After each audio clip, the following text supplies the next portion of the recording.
जय हिंद बच्चों, आप लोग का फिर स्वागत है मेरे YouTube चैनल विजय कुमार बर्नवाल पे। उम्मीद है आप लोग स्वस्थ होंगे, अच्छे होंगे, पढ़ाई चल रहा होगा, तैयारी चल रही होगी।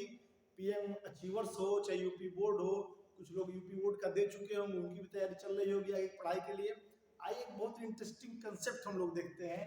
इंटरेस्टिंग कंसेप्ट फिजिक्स का है, भौतिक विज्ञान का है। प्रकृति में मूल बल, fundamental forces in the nature, हमें समझना है कितने प्रकार के होते हैं और कैसे काम करते हैं और कौन किसके तुलना में कितना मजबूत और कितना स्ट्रांग होता है, उसको हम लोग देखेंगे। देखिए फिजिक्स में प्रकृति में मूल बल, fundamental forces in the nature, बल बल जब हम जानते हैं न्यूटन के सेकंड लॉ से हम कह सकते हैं F इक्वल टू ma, यानी कि rate of change of momentum, संवेग परिवर्तन की दर को हम बल कहते हैं। न्यूटन का सेकंड लॉ ऑफ मोशन यही कहता है। न्यूटन की गति का द्वितीय समीकरण से भी जानते हैं संवेग परिवर्तन का दर बल कहलाता है। उसमें बल के बाद से बल की स्टडी हम दो स्टेप में करते हैं, एक माइक्रो स्टेट में, एक मैक्रो स्टेट में। एक सूक्ष्म संसार में, एक स्थूल संसार में। स्थूल जो बड़ा रूप में हमें दिखाई दे रहा है, और सूक्ष्म मैंने क्या, जो इलेक्ट्रॉन प्रोटॉन न्यूट्रॉन के लेवल का होगा, उस तरह के कणों के बीच में लगने वाले बल को भी स्टडी हम करते हैं। दोनों प्रकार को, यानी कि स्थूल और सूक्ष्म, यानी माइक्रो टू मैक्रो, हम दोनों को देखेंगे, दोनों को स्टडी करके समझेंगे। बल जो होता है प्रकृति में चार प्रकार के, उसको याद रखेंगे। यही क्वेश्चन आ जाता है कि बल कितने प्रकार के होते हैं, तो आप एग्जैक्ट बताएंगे चार प्रकार के होते हैं, उसमें कोई डाउट नहीं है। चार प्रकार में सबसे पहला बल जो होता है गुरुत्वाकर्षण का बल होता है। इसे गुरुत्व बल भी कहते हैं, ग्रेविटेशनल फोर्स भी कहते हैं। और ये दो पिंडों के बीच का है या दो द्रव्यमानों के बीच काम करने वाला बल होता है। और ये काफी लार्ज रेंज में, काफी दूरी पे, काफी स्ट्रांग पोजीशन में सन और अर्थ के बीच में भी ये बल काम कर रहा है, प्रभावी होता है। दूरी कम होती है तब प्रभावी होता है। दूसरा बल होता है विद्युत चुंबकीय बल, इलेक्ट्रोमैग्नेटिक फोर्स। इसे हम कह रहे हैं कि इलेक्ट्रोमैग्नेटिक फोर्स इलेक्ट्रॉन से रिलेटेड, यानी कि दो आवेशों के बीच लगने वाला बल होता है इलेक्ट्रोमैग्नेटिक फोर्स, विद्युत चुंबकीय बल। अब इसके बाद थोड़ा और स्टडी करें। तीसरा बल होता है प्रबल नाभिकीय बल, स्ट्रांग फोर्स। नाभिकीय कंसेप्ट, यानी कि नाभिक में स्थित जो प्रोटॉन और न्यूट्रॉन, उसको आपस में जो उनके बांधे रखने में जो बल लगता है, उसको नाभिकीय बल कहते हैं। बाद में प्रोटॉन न्यूट्रॉन भी क्वार्क से मिलकर बने हुए हैं, तो फिलहाल हम इसको ऐसे ही स्टडी करेंगे कि प्रबल नाभिकीय बल क्या होता है। प्रोटॉन न्यूट्रॉन के बीच लगने वाला एक बल होता है, ये होता है। चौथा जो फोर्स हमारा होता है क्षीण नाभिकीय बल, वीक न्यूक्लियर फोर्सेस। और एक कब लगता है, जो रेडियो एक्टिविटी विघटन होता है, तो रेडियो एक्टिव नाभिक के क्षय में, जो रेडियो एक्टिव नाभिक के क्षय में बीटा क्षय और मूल कणों के बीच लगने वाला जो बल होता है, वो क्षीण नाभिकीय बल होता है।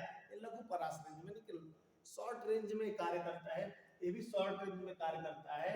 और ये दोनों लंबे लंबे रेंज में काम कर सकते, लंबे लंबे दूरी पे काम कर सकते हैं। इस बल की तुलना में यह 10 पे घात 36 10 टू द पावर 36 गुना होता है ये वाला फोर्स। विद्युत चुंबकीय बल काफी प्रभावी होता है इसके तुलना में, और इसके तुलना में ये मजबूत होता है। प्रबल नाभिकीय बल जो इसके 100 गुना होता है, और क्षीण नाभिकीय बल तो इससे बहुत वीक होता है, बहुत लंबा, उसका मजबूती बहुत ज्यादा नहीं होती है। और कैसे उत्पन्न होते हैं गुरुत्वाकर्षण बल या गुरुत्व बल, कैसे उत्पन्न होते हैं, हमें कह दें कि ये जो ग्रेविटॉन्स के एक्सचेंज से, अब तो गुरुत्वाकर्षण बल उत्पन्न करने का जो एक मीडियम चाहिए, एक्सचेंज माने विनिमय, विनिमय से कुछ उत्पन्न होता है। इसमें ग्रेविटॉन होता है, विद्युत चुंबकीय बल में फोटॉन होता है, प्रबल नाभिकीय बल में मेसॉन होता है, क्षीण नाभिकीय बल में बोसॉन होता है। जो बोस, सत्येंद्रनाथ बोस अपने देश के बहुत बड़े वैज्ञानिक थे, जो आइंस्टीन साथ भी काम किए, उन्हीं के नाम पे बोसॉन के एक्सचेंज होने पर क्षीण नाभिकीय बल उत्पन्न होता है। प्रबल नाभिकीय बल कैसे उत्पन्न होता है, मेसॉन से। याद रखेंगे इसको, बोसॉन इसको हम याद रखेंगे बी से, मेसॉन इसको हम याद रखेंगे एम से, फोटॉन इसको याद रखेंगे पी से, ग्रेविटॉन इसको याद रखेंगे जी से। ये चारों बल किससे उत्पन्न होते हैं, किसके एक्सचेंजेस से उत्पन्न होते हैं, किसके विनिमय से उत्पन्न होते हैं, इन चारों के साथ ये भी क्वेश्चन आता है। ग्रेविटॉन, फोटॉन और मेसॉन और बोसॉन, ये भी क्वेश्चन आते हैं। तो मुख्य रूप से प्रकृति में चार प्रकार के बल होते हैं, हमने देखा। गुरुत्वाकर्षण बल, ग्रेविटेशनल फोर्स, विद्युत चुंबकीय बल, इलेक्ट्रोमैग्नेटिक फोर्स, तीसरा स्ट्रांग फोर्स, चौथा क्षीण नाभिकीय बल। और चारों का हमने ये देखा किसके किसके बीच में कार्य करता है। ये पूछता है सबसे, चारों सबसे प्रबल कौन है, सबसे मजबूत कौन है, चारों सबसे मजबूत है। क्लियर है। सबसे कमजोर कौन है, ये है। हम हमें देख सकते हैं, और ये पूछे तीनों में सबसे, इन दोनों में कौन मजबूत है, विद्युत चुंबकीय बल मजबूत है। और इन दोनों में कौन मजबूत है, तो सबसे मजबूत है तो सबसे मजबूत तो रहेगा ही रहेगा। कितना गुना मजबूत है, 100 गुना मजबूत है। इसका ये कितना गुना मजबूत है, 10 पे 36 गुना मजबूत है, यानी काफी स्ट्रॉन्ग है। तो हम इस प्रकार चारों बलों को हम समझे कि नेचर में कितने प्रकार के बल होते हैं, 4 प्रकार के। कौन कौन से, gravitational force, electromagnetic force, strong force, weak nuclear force. कैसे उत्पन्न होते हैं, किसके विनिमय से, किसके, ग्रेविटॉन से, फोटॉन से, मेसॉन से, बोसॉन से। अल्बर्ट आइंस्टीन बहुत बड़े साइंटिस्ट हुए, उनका काफी समय बीत गया इन चारों को एक समीकरण में पिरोने की, एक समीकरण में लिखने की। उन्होंने काफी प्रयास किया था एक समीकरण में चारों फोर्स को हम लिखें और विश्व समुदाय को बताएं कि इन चारों में एक इंटरकनेक्शन है। इंटरकनेक्शन तो है ही, एक दूसरे सब लिंक है, लेकिन उनका प्रयास अभी तक सफल नहीं हुआ है।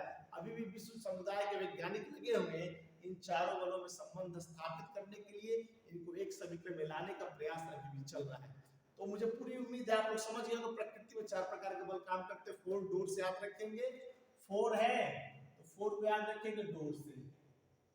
4 प्रकार के बल काम करते कौन कौन से मैंने भी बता दिया, कौन किससे कितना गुना मजबूत होता मैंने भी बता दिया, कौन किससे उत्पन्न होता है भी बता दिया कि कोई कुछ ग्रेविटॉन से, कौन फोटॉन से, कौन मेसॉन से, कौन बोसॉन से, कौन, इसको सब आप लोग याद रखेंगे। और पूरी उम्मीद है कि आप लोगों को बिल्कुल समझ में आया होगा और इसको अच्छी तरीके से एक बार फिर समझेंगे। फिर दिक्कत फिर एक बार देख के समझ सकते हैं। जय हिंद, जय भारत।